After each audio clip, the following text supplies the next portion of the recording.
I have this AD from South Carolina flying up to interview me after I had gone there. He came up to offer me the job, but he also wanted to offer it to Jamie because he knew he wanted to coach as well. So he flew up to Rhode Island. We met him at an airport 2 days before Christmas. Wow. He sat there and met us, and he's like, I just have to meet the person that is willing to work, first of all, with their wife, and secondly, who's going to take over this program. And he cared, and it just showed, like, he's taking the time out to this means a lot to him, and it said a lot to me. It meant the world, and so he sold me, so I came to South Carolina.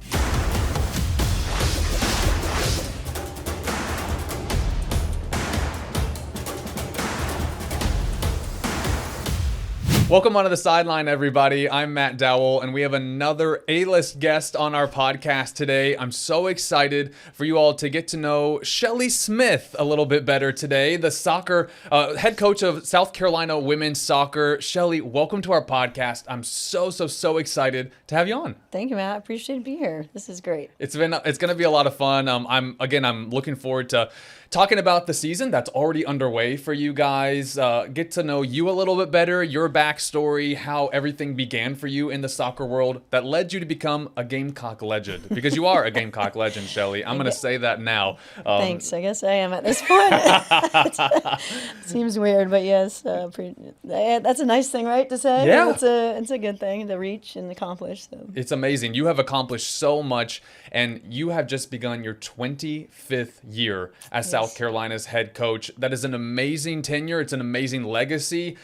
I mean, when you think about that, has it flown by? Can you believe that it's year 25? Yes and no. I think, I was saying to someone the other day, everyone started talking about 25. I would have never known, first of all. I knew I've been here a while, but, you start to reflect on things a little bit more when you get to a number. You're like, oh, that's a pretty good accomplishment. And when you're in it, it is flying by. You're just in the mix, and everything's going quickly. So a lot has flown by, but at the same time, it seems like a long time ago that I did arrive here in Columbia. So the way I like to start all of these conversations, and I do call them conversations, not interviews, because I want them to, just feel like we're hanging out and chatting, is that I like to go back to the beginning with everyone. And where did the journey begin? So first, where did you grow up? I grew up in the small state of Vermont, actually. So I was a New Englander, and grew up in a small town near Bennington, Vermont. And what was life like in Vermont for you growing up? I love the state. There's not a lot there. It's a little different. It's not like a city life. This is actually a big city compared to what I was in. It's beautiful, though. I love Vermont. Oh, yeah, it's beautiful. It's quiet. And I think being an athlete, I did a lot of things. Active. You have to enjoy the outdoors. And that's how I grew up. I was outside all the time and loved a ball and soccer, basketball, baseball, anything I could do. And I had to do it alone a lot of times, honestly. We didn't have many neighbors, so my dad would go out and help me with things, but I just fell in love with sports and skiing and anything I could do outside. So are you an only child? No, I have a sister. You do have a sister, okay. Yeah, she didn't love sports as much as I did. Got you.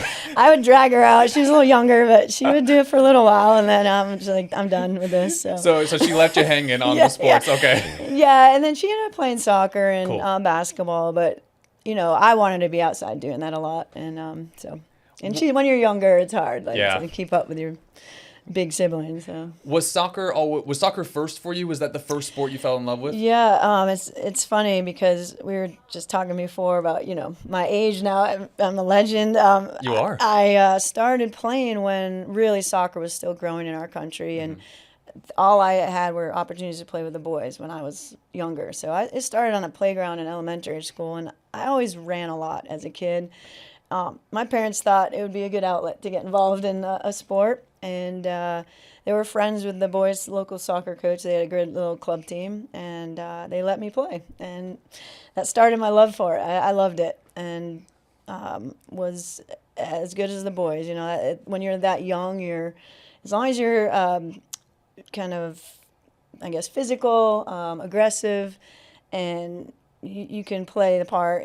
You just in the mix, and that's what I did from the start. So at what point in your life did soccer go from being a love to being, okay, I have a future in this?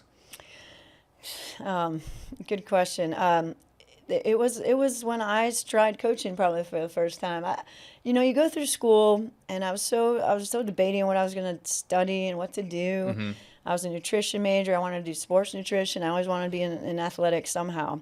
But coaching wasn't an avenue that you really thought would be something you could do. And schools weren't producing anything in school that would say, okay, here you want to be a coach, let's do this. So I went into teaching in PE. That was close to that. I'd always worked with kids at soccer camps. And once I got to a point, as I'm graduating, I just wanted to play. That was your passion, just stay in the game of soccer. And when I did that, I had an opportunity to coach as an assistant at Dartmouth College after I graduated. And that was my first real job, and I just kind of took off in that. And it has clearly led you to becoming who you are today. But you spoke about college and being a nutrition major, which is awesome. But you also played soccer at the University of Vermont. So what kind of soccer player were you? What kind of player were you on the field? Well, I was very versatile. Growing up, I played with the boys. I was playing defense. And then I went when I was playing with more of the girls, I became a midfielder, an attacker. Get to college, I play center back. Second year, I play sweeper. They had a sweeper-stopper system back then. That's aging me as well. And then the sweeper came back after being injured. I moved to the midfield. And then my last year, I played forward. So I was a smart player. I could kind of move around at the time. And after college, I ended up playing at the highest level in the U.S. in a league with Boston. I became a center back. That was probably my true calling as a player. And I was skilled. I wasn't afraid to stick my head in. I was good in the air and tackled. And so I had pieces that could be a defender, but I also could play in the midfield. So that kind of describes how it was. Yeah. And going off of that, we talk a lot, when we interview football, basketball, coaches, players, we always ask them, how has the game changed in the past decade? With soccer, it's such a timeless sport. It's been around for so long. When you think about when you played at Vermont to now, has the game changed a lot, or is it relatively the same? I think it's changed a lot, Yeah? honestly.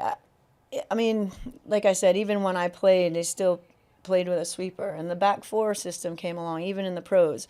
And so we tried to emulate that in the college game, which it's a good move. And I think the women's side especially changed. I mean, the men's side obviously had been much more established. The women's game has become just so much more talent. You have kids developing at an earlier age. I remember our fitness, I was running a test 3 miles in 21 minutes and a mile in 6. Those were my tests, which we would never do now with a soccer team. You need to sprint, you need to change pace. So all the pace, the strength, the conditioning, all that has changed also to prepare the player. So besides the talent, the skill level that these players are bringing to the game, the speed of play has changed, and just the overall physical abilities of these players. We talked about your time at Vermont and how it led you to coaching to Dartmouth, but your first head coaching job was at Rhode Island, correct? Do you remember when you got that job, and what did you learn in your time at Rhode Island? Yeah, I definitely remember getting that job. It was 2 years into my coaching career, so I was on a fast track. I was going to say, that's pretty good. I was. I was at Dartmouth, and my coach there, I'm so thankful to him. His name is Steve Swanson. He's still one of the best coaches in the country. He's at University of Virginia. He left for Stanford a year after I was there. And I didn't go because Jamie and I were getting married at the same time. He was the men's assistant at Dartmouth. So for me to go across the country all of a sudden, it was not ideal as you're starting out and being married. Yeah. And both of us trying to coach. So I stayed, and I actually became kind of an interim. So I was thrown into a lot of things as early as an assistant. And at the time, it was difficult, but you just handled it. And it gave me the opportunity to take on a head coaching role pretty early because I saw the side, what I had to do, what I could handle. So that was I was thrown into it pretty early. And Rhode Island, I'm so thankful for the time I had there to kind of get into coaching. Their program wasn't strong. I turned it around pretty quick, and just a few tweaks I had to do and some things I had to bring in, and that kind of propelled me to make it to South Carolina 6 years into my coaching career. Well, going off of that, that was my next question. So a good segue. So then obviously South Carolina is the next chapter. Mm-hmm. When did you get that call? And can you kind of take us through that moment in your career when the Gamecocks came knocking on the door? Yeah, this was actually crazy. I have two stories about that. First of all, the AD here knew the AD. We were very close with Dartmouth, and she got me the opportunity to talk to her. And I'd talked to a few schools as well. I think they were trying to get women coaches in the game, first of all. Mm-hmm. And I think that was a great move. I think men or women, they just have to be qualified and do a good job. It doesn't matter. And I think it was great to see so many women starting to get into the game and seeing these people I played with to start coaching again. I've started my career at the same time. Many of these coaches you see on the fields now, some of the legends of the game you see, even, Lori, who we play Ohio State this weekend, and other coaches around the country. So we were all new, coming off pro leagues playing, and South Carolina called, and the women's pro league was just starting. The first time they ever decided, let's put a pro league together. And I'm playing with all these players that were the next players to go into the pro league. And I had to decide, do I take a job or do I stay and try out for the Boston team, which they had asked me to. And so I had to make a career decision there to stop playing. I was still playing all through those 6 years I was coaching. So wow. I couldn't stop playing part. I was driving up to Boston to play while I was coaching. And you were such a young coach too. Yeah, so I coached right out of college at Dartmouth, so I was driving to Boston to play, and then I played with the Boston Renegades out of Framingham, Mass. And again, these were players that were playing in the national team in this level. So this was the only league that these top players in our country had. So it was a great opportunity, and I loved to play. But at 30, it's harder to stay as fit and ready for soccer. And I had more years in me, but I had to decide also, let's look at this opportunity. And I did. So I guess it was a good move. And the other great memory I have of taking this job here and why I came really initially, Mike McGee was the AD, and I was coming from a place where athletic directors were maybe not around as much. They were there, but where I played, you hardly saw them at our game. I'm coaching, and we didn't see the head person much. And I have this AD from South Carolina flying up to interview me after I had gone there. He came up to offer me the job, but he also wanted to offer it to Jamie because he knew he wanted to coach as well. So he flew up to Rhode Island. We met him at an airport 2 days before Christmas. Wow. He sat there and met us, and he's like, I just have to meet the person that is willing to work, first of all, with their wife, and secondly, who's going to take over this program. And he cared, and it just showed, like, he's taking the time out to this means a lot to him, and it said a lot to me. It meant the world, and so he sold me, so I came to South Carolina. And you have stayed ever since. Yep, I did. I have. And that when you got this job, it was around the 99ers, that whole period, correct? Yeah. When women's soccer was just booming. I mean, it was everywhere. That's right. What was it like in the sport around that time when, Mia, Julie, this United States team was everywhere? I mean, everywhere. What was it like to be a coach and to be a player around that time? It was exciting. You could see the growth of our sport. I would play these videos for our Rhode Island team. It was inspiring to watch these women. All of a sudden, they're getting attention and watching what they could do on a national stage. It was pretty cool. I was also playing. I got to play against Carla Overbeck. She played with North Carolina, and they played us in the final. So I was playing and playing with Shannon Box, who was still trying to make it in the national team. So it was such a cool experience for me and to be a part of at the time. And you still see a lot of these former players in the mix in coaching, and they're giving back to the game. So Yeah, I feel like I played a small part in all that. Wasn't on that stage, but I was in that same era where we were trying to prove ourselves as players and coaches in this world. You talked about earlier about, how resources and everything are different now and how there's so many more resources available for these young women who want to play soccer. That time period specifically, did you notice an immediate change when all of that attention was surrounding women's soccer? Yeah, I do believe there's more attention, more people respected the game. I think they thought, oh, hey, these women can play. It was always been a men's game.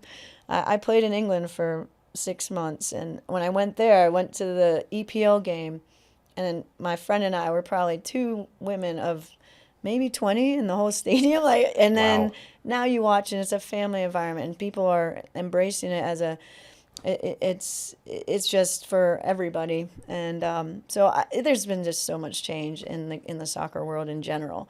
But yeah, to see what the women have done over these years, it's been an exciting time to be in it, really. Yeah, and that success has continued because the women's national team and women's soccer, they still have their diehard millions of fans. So it's been cool. It wasn't a one-off. It has continued Right. for this quarter of a century now, which is crazy because I still remember, I was a young kid when that was going on, and that was just such a time.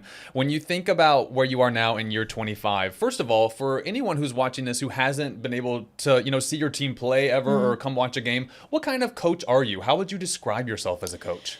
I'm pretty quiet compared to most coaches. I don't have some booming voice anyway. So for me to try to reach the other side of the field is hard. So I've learned to coach with what I have. I'm a quieter person. I lead by example. I did as a captain, as a player. And I'm not a boisterous person. We were kind of chatting about this, that you had to learn how to lead differently, and I have, and I think that's been a strength of mine, where I'm approachable. I respect the players, and I care more about them winning a championship than myself. I don't look at it as my championship at all. I'm very much a team person, and that's how I've led our staff. We were like a family, honestly. I think Jamie and I coaching together was never our plan initially, but it's actually worked out great. I think it's been a benefit because we're really like second parents to our players. So I think we're very caring, but we push. We have high expectations, and we do lead as a group. And I think our whole staff is like that. And so you see that on the field too. Our players are very respectful to each other, respectful to their opponents, us, and that's what we believe in, and that's how we lead. Speaking of Jamie, because this was one of my topics, because you guys obviously do coach together, and a lot of times when we get things, it'll say Shelley and Jamie Smith, as the head coaches or whatever it is. He's technically the associate head coach, but I get a lot of young reporters who come, to work for me that are like, it's both of them? They even have that question, like, wait, what's going on? So first, I got a lot of questions because it's an interesting dynamic. Yeah. So first, how did you and Jamie meet? Oh, you're going way back. Yeah, we're going way back. Let's go back. Okay. Well, this is also ironic. I went to Burlington and University of Vermont, and he's from up there. So he's working the same soccer camp I was working in the summer. So we're both college athletes coming back, working with a mutual friend. So we met on a soccer field, coaching young kids. And so that was the start of it. He went to Providence College, 4.5 hours away from University of Vermont, and I was literally trying not to have a long distance relationship, and it just ended up, he was a good recruiter then, and it worked out, and we made it work, even though we were going into a fall soccer season, and so we did it, and we just always kind of had a long distance relationship. And then when the funny part is, I did not want him to coach though, because I finally got to a point where I'm like, okay, I'm going to do this, and you need to use your marketing management degree that you worked so hard at and make money, and I'm going to go coach. And then he just decided to get into coaching. He's just an amazing coach, and it was his calling, but we both didn't know what we were doing, and we both just loved the game. His first job was maybe making $1,000 for the semester, But that's what you had to do as a coach. You get in your foot in the door and figure it out and see if it's something you want to do. So now, because it's still such an interesting dynamic, and even, you know, when you guys first got hired here, Mike McGee was like, I want to know, like, Yes, the who this guy- situation yeah. here. So now, though, how do you guys define roles of like, okay, you do this and he Yeah. does this? How do you guys decide what the roles are? Well, I think, you know, me as a coach, and part of it is kind of how I coach. I feel like I'm more of a manager of people. Jamie takes a lot of things on that most head coaches can't give up or don't want to give up. So he does a lot of the teaching. He's so good at breaking down film and teaching these players. And so you want to use the strengths you have in a staff. You know, our other coaches are so good at other things. You know, our athletic trainer, I'm not telling her what to do. I use her expertise and she helps us. So we work together. And I think that's how Jamie and I operate. So we coordinate a lot. We talk a lot. We come together to figure out how to go, what to do next. And then we just kind of fill in our roles, you know. So and we have two boys. That's also been a big piece of, 25 years, so 21 of those. You know, I've been running around trying to raise kids, and they're finally at college. And that's also helped me be a mom, a parent to these players, but also my kids. And so we share in really everything we've done.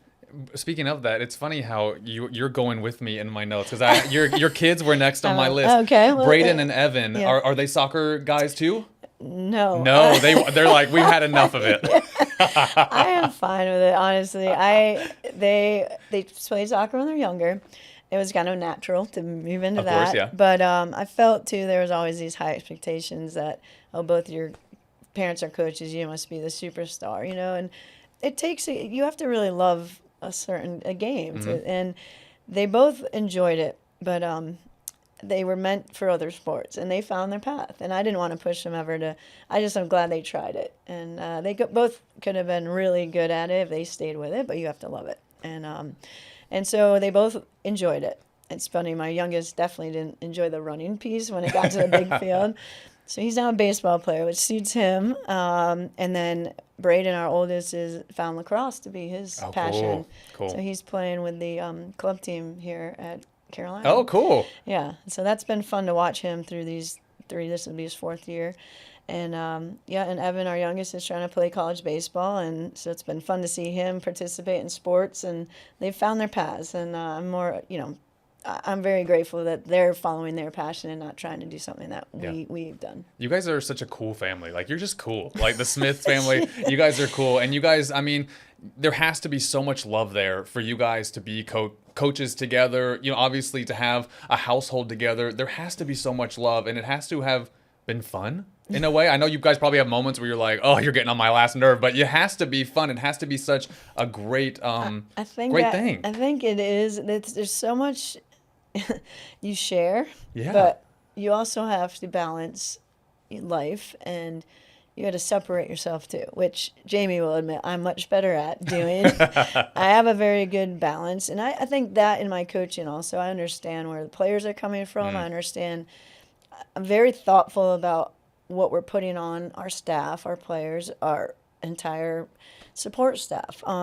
We pitch in and do everything we can, and I just feel like you have to have a balance in everything. I'm not going to dictate things, and that's been part of life too, where if Jamie and I are around, we have to talk about work a lot of times. That's just inevitable. Yeah. But I do try to get away. I have lots of hobbies and things I like to do, and friends and separate people that you find a way to balance everything. Yeah, and it's impressive because I know every coach I've had in here just says it is a 24/7 job, especially now. Yes. And so to be able to balance all of those things, it's impressive. And I know it had to have taken some time to find that balance. And I think all of us can probably relate to that in a way, in any job, just trying to find the balance of work and family and all of that. So it's really, really cool. And I know what you guys are doing is so impressive. And it is interesting because you don't see it a lot, and especially in college sports. Yeah. Well, there are a lot of husband-wife teams in really? Soccer. Yeah. Okay. Well, not a lot, but we've run into several.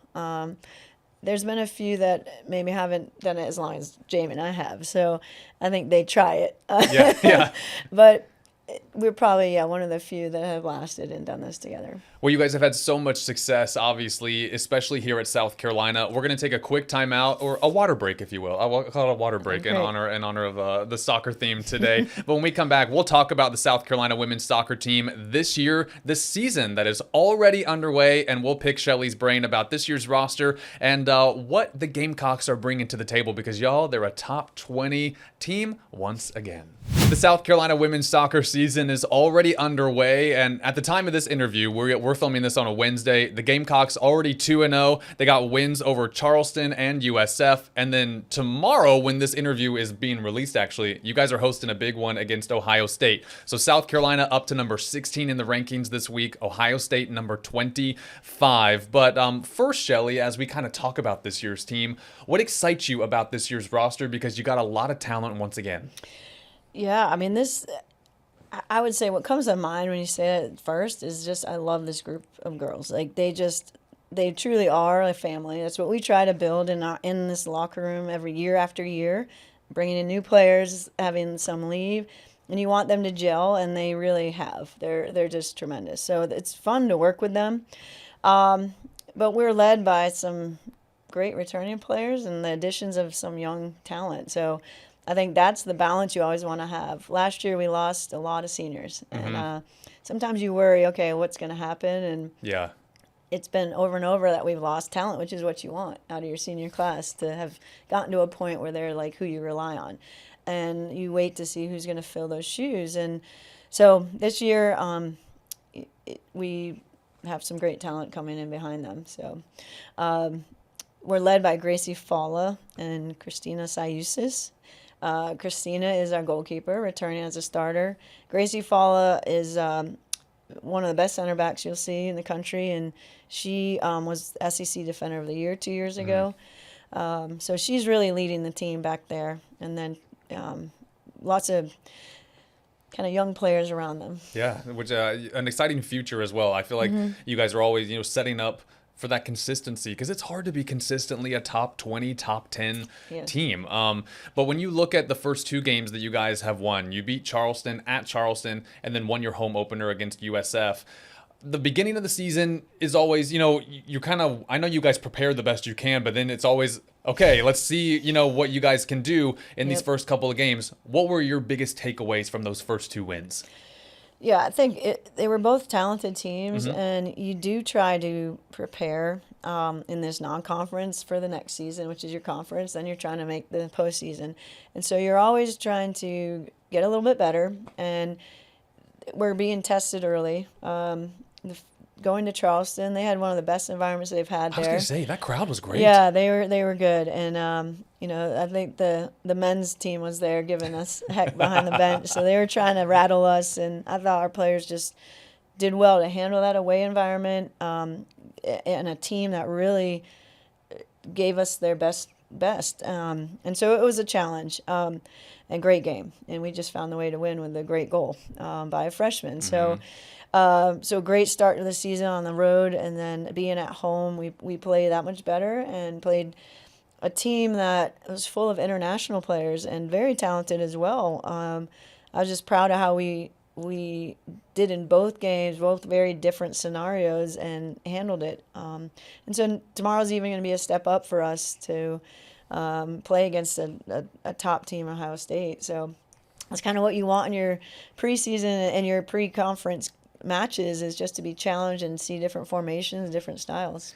And going off of that, we talked about the great environment in Charleston, but you guys have built one of the best home advantages in all of college soccer. Have you guys always had that support, or was there a point in your career where you saw the support for this program really change? Because that Stone Stadium is packed, you guys. I mean, and your fan base is die hard. Yeah, no, I specifically remember it was 2009. We had finally started to make the NCAA tournament. I think it had been 2 years. We had made a progression every year. And so, we're building a product on the field that people could come out and be proud of. So by '09, we ended up winning the SEC championship on the road. By the time we came home, we hosted NCAAs for the first time. And we went 3 rounds, which was huge. And the stands were packed. I mean, absolutely packed. So that was a really neat thing to see. And, Gamecock fans would come out. They want to see winners. And we were producing a really good level team. And they came out and just have never really stopped. They've always been something we can count on. And then the student body started getting more involved as they're able to get some perks with coming out to games and help with football tickets and all. But we get them out there, and then they realize how much fun it is and what the talent they can see on the field, and a lot of them stay. So we've really built a great fan base, but also the students have been tremendous, and we really appreciate what all they do. It's just another. We love playing at home. And it does make a difference. I mean, the environment at Stone Stadium is awesome. And Yeah. if you guys are watching this or listening to this, and you haven't gone out to Stone Stadium to watch a women's soccer game, go, because it is fun, and It it's a family environment too, which is great. Yeah. So the whole family can go cheer on the Gamecocks and watch some good competitive soccer. It's really, really cool. And Cocky's there. You can see Cocky. and everyone loves Cocky. Everyone wants to see Cocky. I asked Tony this, the men's soccer head coach, at our local media day last week, and he gave me the good question, which I always love. That's always the sign for journalists, like, yes, I got the good question. So I'm going to ask you this as well. When you think about where soccer is at in 2025, what does it take to win now? In the college game? Yes, in the college game. Well, for us as the women's side of things, I think what we've built our program on are hardworking, dedicated, committed student athletes, but also that will do anything for each other. And when you stay together as a team, you can really beat anybody. And you need some talent in that locker room. There's no doubt about it. We got to recruit the best players we can. But I want the best people as well, and that's how we've built our program. And these players came in and believed in something we were doing. And in that '09 team, I always talk about, because these kids came into something that we had never done much yet, yet with the team, and they wanted to be the first. They wanted to be the first to win the championship, and they went in and dedicated themselves to that, and found a way because they stayed together. And so I couldn't have been more proud of that group. And every year the success is happening because the way these players work together. If you look at some of these teams we played in the past, on paper, you would never think, well, South Carolina is going to beat that team, like a North Carolina that's historically so strong. But we have done it several times, and it's because we play as a team. So that's such been a key piece to how we have been successful, but you have to bring in some talent too. That's obviously a given. So we try to make the most of our the potential as a team because we play together along with some very special players. And when you look at this year's roster, you obviously have big goals once again and things that you guys want to accomplish. What is this year's team? What's going to have to click and work for this year's team to accomplish the goals that you guys want to accomplish? Yeah. So last year, we lost Kat Berry to graduation. Yeah, She big was player. All-American. We had for 5 years because of the COVID year, and so it was hard to lose them. But at the same time, you bring in new players that are going to do well, and they've been waiting their turn. Katie Shea Collins is a huge name in our program right now. Yeah. She's so fun to watch, and she'll continue to give us boost in the attack, and as she draws more attention, you have some young players that, like Mackenzie Johnson already showed, she scored the game winner at Charleston. Alexa Pino's come in the attack. Ava Tudas, these are freshmen that have come in and done really well for us right away. Kyler Zuloff is returning as a center midfielder as a junior, and so we need players that have had some experience, that have played with these seniors, but to step their level up and be very productive in the offense. And so if we can find, obviously, the back of the net more, we are going to win more games. But we've always had it's the hardest part of soccer, finding goals. And, Yeah. I think we have a good attack. We also love to get our outside backs involved. We've got some players that have done a great job to to give us a lift. Just the goal the other night against South Florida, our first goal came off of our outside back, getting into the 18, serving it across to our midfielder. And that's what we've been trying to get. And we need to just continue to build on that. That's going to be a big part of our success. We're going to take one more break here on our podcast today. But before we do, is there anything else you want to add about this year's team that maybe we didn't touch on? No, I mean, I've always missed somebody, but yeah, it's but hard. In general, in your eyes, every player is valuable. Every player is good. They are. I look at it; they're a team, and the team effort. We've had some players coming back from injury that we're going to get that much stronger as we're coming back here, and I'm just excited about them as a group, and a lot of people are going to get opportunities. It's going to be a lot of fun. You're obviously off to a great start. Hopefully, this episode will be published on Thursday, the day of the Ohio State game. So hopefully you got a third win. Hopefully it's a good night. when this is out and published. We're going to take one more time out here on South Carolina Sideline. Up next, we're going to have some fun with Shelley and play Gamecock favorite things. Get to know what specifically in Gamecock sports are her favorite things. More with Shelley Smith right after this. Shelley Smith, of course, you have been with Gamecock Athletics for a long time, so I want to play Gamecock favorite things with you and get to know what in Gamecock sports are your favorite things and maybe some things that you're like, nah, that's not so much my lane. But that's only one question I've got, and it's got to do with soccer, so it's all positive here. Okay. My first question for your Gamecock favorite things, what is your favorite South Carolina sport to watch outside of soccer? Jeez, I'd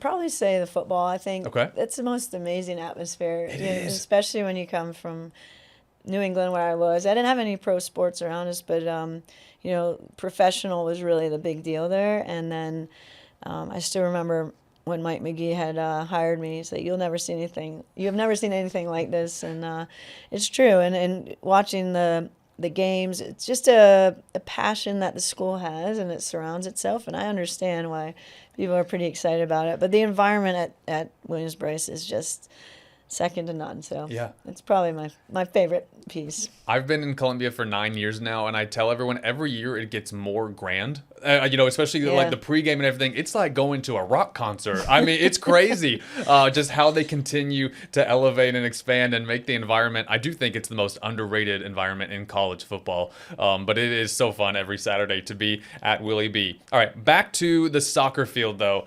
For you as a coach, what is your favorite play in soccer? Like when you see your players do that, you're like, yes, that is what I love. Jeez, that's really yeah, it's very specific. There's a few. I love a simple play is I love when our players come through and win just a hard tackle. I mean, they send a message to another team, that you're not getting by me. I'm doing everything I can to stop you. If it's a tackle or they've come through and won a big header aerial play, the keeper comes out. Anytime they've won that battle 50-50, it's probably one of my favorite things.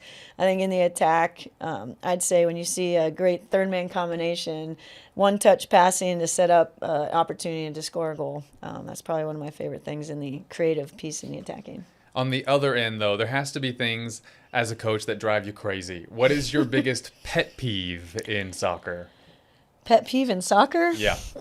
Gosh. Or it could be anything, whatever your biggest pet peeve is. Oh, gosh. I don't know if it's a pet peeve. I think I try to get the players to understand, like, you doesn't matter who you're playing, it doesn't matter what the ranking is next to the team. Don't respect them so much just because someone has a 5 or a 2 next to their name. Like, go out there and play, and don't hold back. And I think that's one thing that you got to always get freshmen especially to kind of get through at first. So it's not necessarily a pet peeve. I just think that's something that it's a challenge, more of a challenge you see in the game, and you see in any sport, but just knowing that do your thing, do what you love, and there's always going to be mistakes in our game. It just is. But you get back on the horse and keep going and play, and that's something that we try to get to, and our best players know, all right, we're going to bring our best to this game and this field no matter who we're playing. Do you have, before a game starts, are you superstitious at all, and do you have a favorite pregame ritual that you like to do? Me or the players? You or both, but specifically you. Oh gosh. I would say I'm surrounded by very, very superstitious people. Really? I am somewhat, but not as crazy. And our assistants, if you do this the first game and we won, we have to make sure we do this the next game. And you got to do that, eat the same thing or do. And I don't drive myself crazy with that. I know there's so many factors that go into what we're gonna do. So I think I'm pretty mellow in that kind of stuff, rituals. But our team, we do a soccer tennis before every game. Okay. It's something we've always done. So, or you could call it soccer volleyball, I guess. But you're basically playing against each other and for points. And we do that as a warm up in the day. So if we play at night, Thursday morning, tomorrow morning, we'll be out there doing that just to warm them up and get some touches. And they love it. And they're competitive, so they love to do that. We have to do that. And if we don't have time for a Sunday 2:00 game, we'll make sure to play it on Saturday. So they have to get their soccer tennis in. So that's a big pre-game type of competition we have to do. Is it on an actual tennis court, or do you guys make it on a field? In the field. Okay, yeah. So lay out the cones, make a court, and Nice. And they have a lot of fun with it. But we've been doing it for years and just can't give it up. It's been 25 years of this, I think, so it has never missed a day. So it has aged well. It Yes, continues to be popular, and that has to help camaraderie as well, doing yes. something like that Yeah. when it's just pure fun. My last favorite thing has literally nothing to do with sports. I'm just a TV lover. I love watching shows. I'm always looking for recommendations. Yeah. What is your favorite TV show to watch, or what are you binging right now? It can be either one. I'm not a big TV watcher. I'll say, do you have time to watch TV? I don't know. No, but I did. I actually had my knees replaced in the spring. Oh. So I had to actually sit in front of a TV for a very long time, unfortunately. But it worked out because I saw 5-6 seasons of Ozark in a row, and it jammed it into a month. Okay. And so I loved that show. That was pretty cool. I haven't gotten on the Ozark It was train. a little crazy, very gruesome at times. But I was actually really interested in that. And I love the whole Yellowstone, the 1883 and 1923, that whole series. So those were my kind of things. Okay. Otherwise, I watch sports. That's pretty much it. Well, see, it's really a selfish question because now I'm adding Ozark, which I never got on the train, and I'm going to add the Yellowstone universe to my list. Okay. So you haven't seen Yellowstone? I haven't seen Yellowstone. Well, I tried it. I didn't know if I really enjoyed it, but maybe I'll give it a second try. It's pretty good. See what happens. Yeah. Shelley, I thank you so much for coming on our show. I tell every guest that comes on our show, especially in studio, that I'm always so honored when you guys say yes. Because I send out the requests and things. I don't know who's going to say yes or if people are going to want to talk to me for 45 minutes to an hour. So I really, really appreciate it. I'm really excited for the season that's already underway and to see what this year's team does. And also, you're a legend, not only in soccer, but in Gamecock sports. And I just really, really, really appreciate you coming on our podcast. I appreciate you taking the time to learn more about our program. It's about our program in my eyes, and we'd love to have more fans come out and see these are tremendous student athletes that represent the university so well. So I'm proud of them and what they do. Yeah, and you guys are amazing, and I hope you had fun today. I hope you had a good time. This was great. Good time. Shelley, thank you so much. That is Shelley Smith, Gamecock women's soccer head coach. Head on out to Stone Stadium and watch them this season. They are right now ranked 16th, and if all goes the way Shelley wants, they're going to keep climbing those rankings and keep getting the wins this season and hopefully make a deep run in the postseason once again. Shelley, thank you again for coming on. It's been an honor to have you. Thanks for watching. Thanks for listening. Make sure to like, subscribe, comment, all that good stuff, whether you're watching us on YouTube or listening to us on Apple, Spotify, or Amazon Music. We'll be back next week with more episodes here on South Carolina Sideline. Have a great day, everyone.